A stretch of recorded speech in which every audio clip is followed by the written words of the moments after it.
ایک نیک شخص تھا، بڑا نیک نمازی تھا، غریب بہت تھا۔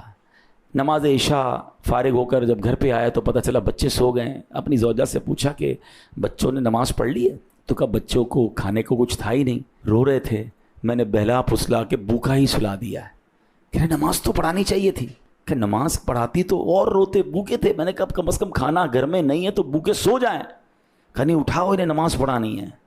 تو کہتی ہے با کہ اگر میں نے اس کو اٹھایا، ان کو بچوں کو اٹھایا تو ان کو پھر بھوک ستائے گی، کھانا کدھر سے لاؤں گی؟ کیا کمال کا اس بندے نے جواب دیا۔ وہ کہتا ہے کہ میرا کام انہیں روٹی دینا نہیں ہے، میرا کام نماز پڑھانا ہے۔ میرا کام میں کروں گا، جس کا کام رزق دینا ہے وہ اس کا کام ہے۔ ان کو اٹھاؤ، ان کو نماز پڑھاؤ، مجھ پر ذمہ داری ہے کہ میں بچوں کو نماز پڑھاؤں۔ بھوکے سوئے ہوئے بچوں کو جگایا گیا، نماز کے لیے بچوں کو کھڑا کیا، ابھی سلام نہیں پھیرا تھا، دروازے پر دستک ہوتی ہے، ایک شخص باہر کھانے کی ٹرے لے کر کھڑا ہوا ہے کہ آپ کے لیے کھانا بھیجا گیا ہے۔ بچے نماز کے بعد پیٹ بھر کر کھاتے ہیں۔ کاش یہ بات سمجھ آ جائے، رزق کا وعدہ رب کا ہے، مغفرت کی کوشش میں نے کرنی ہے، نماز میں نے پڑھنی ہے، اپنے بچوں کو پڑھانی ہے۔ ہم بچوں کو دنیا کی ساری تعلیمات دلواتے ہیں، میں نہیں کہتا دنیا کی تعلیم نہ دلائیں، اگر شریعت کے دائرے میں دلائیں، مگر اپنے بچوں کو دین بھی تو سکھائیں نا۔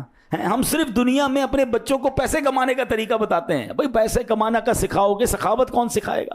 زکوٰۃ کے مسائل کون بتائے گا؟ لوگ بچوں کو مالدار چھوڑ کر جاتے ہیں مگر دین نہیں سکھاتے، وہی بچہ اس مال سے حرام کام کر کے ماں باپ کے لیے عذاب کا باعث بن جاتا ہے۔ نہیں میرے پیارے اسلام بھائیو، یہ پیرامیٹر چینج کیجئے۔